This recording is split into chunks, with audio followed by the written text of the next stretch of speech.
This is the first phase of what we call our business transformation initiatives. It allows us now to start to put these technology and these automated processes into the rest of the plant. It's bringing to North America what Europe has been doing for quite a while in their factories, and we're leading the way in the technology field in woodworking in terms of reliability.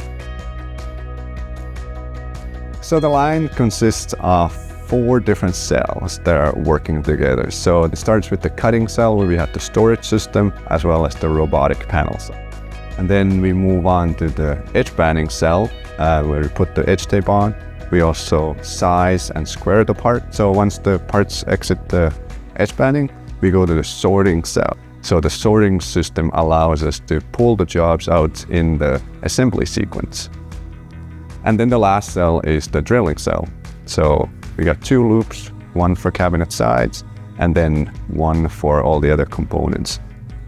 And then at the end of the line, we had the porcupine. We call it a porcupine because it's big spikes, right? So where we do the offloading and kitting for carts. Try to make it as best as possible for assembly, so that when the assembly person gets the cart, it's as easy as possible for them to know which part to take out next and what to do with the parts.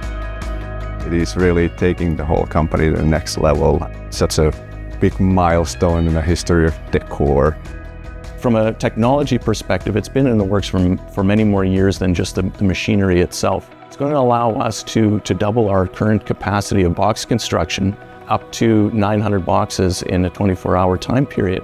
So it allows us to be more effective and efficient in how and when we produce those boxes.